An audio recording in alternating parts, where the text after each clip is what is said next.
کہ اگر کوئی شخص مشہد میں دفن ہو جائے تو اس پر سے سوال منکر و نکیر بھی ساقط ہو جاتا ہے اور عذاب قبر بھی ساقط ہو جاتا ہے. اللہم صلی علی محمد.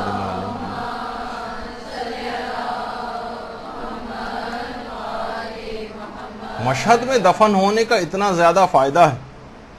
یعنی خصوصیت ہے مشہد کی. دیکھیے مشہد ہی میں جہاں وہیں پر ایک تو بہشت رضا ہے، وہ تو ذرا الگ ہے، ایک قبرستان سامن الائمہ ہے کہ صحن ہی میں ہے، صحن جمہوری میں، باقاعدہ صحن جمہوری میں اس کی انٹرنس ہے. اکثر لوگ جو وہاں پر زیارت کے لیے جاتے ہیں اس کو مس کر دیتے ہیں. کسی سے بھی پوچھ لیں کہ قبرستان سامن الائمہ وہ کدھر ہے، وہاں سے آپ، وہاں باقاعدہ بورڈ بھی لگا ہوا ہے اور صحن سے اس کا داخلہ بھی ہے، وہاں سے آپ اندر داخل ہو جائیے بہشت سامن الائمہ کے نام سے. سیڑھیاں نیچے کی طرف جا رہی ہیں اور جیسی سیڑھیاں نیچے کی طرف جا کے جو آپ کو فرش نظر آ رہا ہے یہ سب قبریں ہیں، اور سامنے ہی وہاں پر قبرستان میں جو داخلے کی دعا ہے السلام علی اہل لا الہ الا اللہ وہ لکھی ہوئی ہے، وہ سب پڑھتے ہیں وہاں پر. اور پھر اس کے بعد ایک اور زیارت ہے جو شہداء کی زیارت کے طور پر ہے، وہ پڑھی جاتی ہے کیونکہ یہاں پر بہت زیادہ شہداء مدفون، اور یہاں پر بہت زیادہ قبریں ہی قبریں.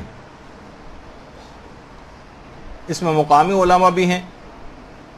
اور اس میں باہر کے جو افراد ہیں، بہت سے زائرین بھی یہاں پر دفن ہوئے ہیں. ویسے ہی اتنی زیادہ ایسی جگہ ہے کہ کسی جگہ لکھی ہوئی تو نہیں ہے، لیکن وہاں کے مقامی علماء نے یہ بات بتائی ہے کہ یہاں پر ایک قبر کی جگہ کی جو قیمت ہے تقریباً 1.5 کروڑ پاکستانی کے برابر ہے. البتہ کہا کہ اس کو بہت زیادہ نہ سمجھا جائے، جو اس کی فضیلت ہے 1.5 کروڑ 1.5 روپے کے برابر بھی اس کے مقابلے میں نہیں ہے. بہت سے لوگ جب یہ بات سنتے ہیں تو کہتے ہیں اچھا اس کا مطلب جو مالدار ہے وہ صرف اس شرف کو حاصل کر لے گا، جو غریب لوگ ہیں وہ بیچارے کیا کریں. دیکھیے اعمال اگر اچھے ہوں تو کسی بھی جگہ یہاں پر بھی کہیں دفن کر دی جائیں، کسی کوڑے کے ڈھیر پہ بھی پھینک دیا جائے معاذ اللہ شہید کر کے یا کسی بھی طرح سے، تو بھی ان کے جوار میں پہنچا دیے جائیں گے. اور کوئی طاقت کے بل پہ کوئی ظالم بالفرض اگر وہاں پر مدفون بھی ہو جائے تو نوقالہ فرشتے ہیں جو اس کو اٹھا کے نکال کے باہر پھینک دیتے ہیں، یا اپنے مقام پر چلا جاتا ہے وہ اور یہاں پر ٹھہر نہیں پاتا تو کروڑوں کی اگر جگہ لے بھی لے. لیکن بہرحال جو ایک عام گناہ گار ہے، جو ظالم نہیں ہے، جو اپنے آپ کو کروانا چاہتا ہے، بخشوانا چاہتا ہے، تو بہرحال ایک بہت فضیلت تو ہے کہ امام کی قبر کے اتنا قریب اس قبرستان کے اندر جہاں شہداء ہیں، علماء ہیں، مجتہدین ہیں، اور کتنے کیسے ایسے افراد ہیں جو وہاں پر موجود ہیں. شہید خاص طور پر ان کی تصویریں بھی وہاں پر لگی ہوئی ہیں، علماء کی تصویریں بھی وہاں پر لگی ہوئی ہیں، اور بہت سے ایسے شہداء بھی وہاں پر ہیں جن کے بہت صحیح و سالم لاشیں 10-10 20-20 سال کے بعد بالکل ویسے ہی نکلیں. تو بہرحال اندر بھی آپ دیکھیں گے تو قبریں ہی قبریں، لوگ یہاں پر آتے ہیں، اور بہت زیادہ لوگ سب سے پہلے ہی جاتے ہیں جو وہاں پر سوال اٹھتا ہے کہ قبروں پر چلنا کیسا ہے، قبروں پر اس طرح کے جو نام لکھے ہوئے ہیں وہ کیسے ہیں، کیونکہ ایرانی یا حتیٰ کہ بہت سارے صاحبان علم بھی وہاں پر اس انداز سے ان کے اوپر چل بھی رہے ہیں اور ان کے اوپر قبروں کے اوپر بیٹھے ہوئے بھی نظر آتے ہیں بعض اوقات. تو لوگوں کو یہی اعتراض ہوتا ہے کہ ان ناموں کے اوپر چلنا یا بیٹھنا اس لحاظ سے کیا ہے. تو دیکھیے سب سے پہلی بات تو یہ قبروں کے اوپر چلنا حرام نہیں ہے، یہ تو خیر کنفرم بات ہے، کسی نے بھی اس کو حرام قرار نہیں دیا. البتہ یہ ضرور ہے کہ قبروں پر چلنا مکروہ ہے. آغا سیستانی نے فرمایا کہ معروف یہی ہے کہ قبروں پہ چلنا مکروہ ہے، اور دیگر علماء کا بھی یہی نظریہ ہے. کچھ نے یہ شرط لگائی ہے کہ بلا ضرورت چلنا مکروہ، لیکن ضرورت ہو تو پھر کراہیت ختم ہو جاتی ہے، لیکن حرام پھر بھی نہیں. جو علماء اس کے قائل ہیں کہتے ہیں کہ باقاعدہ بہت سے علماء کی تو وصیتیں ہیں کہ ہم ایسی جگہ دفن کیا جائے کہ جہاں طالب علم میری قبر کے اوپر چلتے ہوئے جائیں، زائرین میری قبر کے اوپر چلتے ہوئے جائیں. کچھ علماء کا رجحان اس پہ ہے کہ کچھ شاید روایات بھی اس کی تائید کرتی ہیں کہ مردے کو اس سے بہت زیادہ آرام ملتا ہے. جس طریقے سے کوئی جسم کسی کو دبایا جائے تو اس کو ایک آرام ملتا ہے، اس طرح قبروں پر جو زائرین چلتے ہیں اس سے مردے کو ایک آرام ملتا ہے.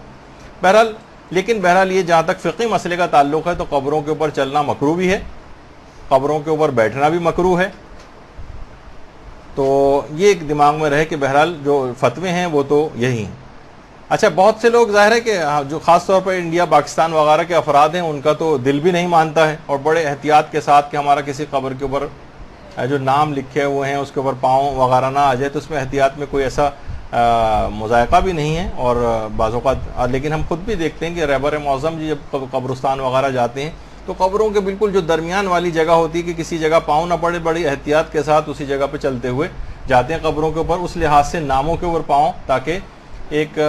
ظاہر ہے کہ مختلف جس طرح کے نام ہمارے ہاں رکھے جاتے ہیں کہ معصومین کے نام بھی اس میں ہوتے ہیں، تو ایک احتیاط کا پہلو رہے، تو اس کے اندر کوئی ممانعت والی بات نہیں۔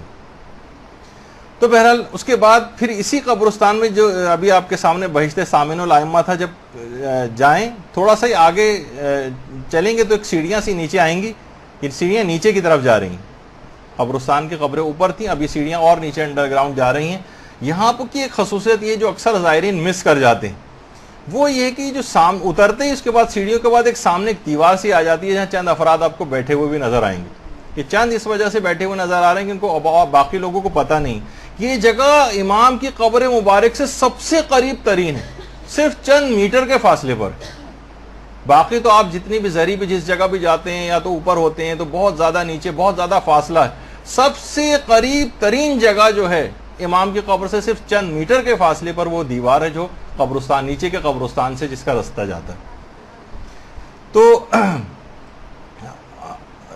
اچھا اب آج کل یہ کہ اس دیوار جو ہے اس کے اوپر کچھ علماء وغیرہ کی تصویریں بھی ہیں، لیکن بہت کم افراد یہاں پر ہوتے ہیں، تو باقاعدہ اگر کسی شخص کو اپنی خصوصی دعائیں اور تبرک اور فضیلت قریب ترین امام کی قبر کی جگہ سے چاہیے تو قبرستان سامن الائمہ انڈر گراؤنڈ جا کر وہاں تک پہنچے۔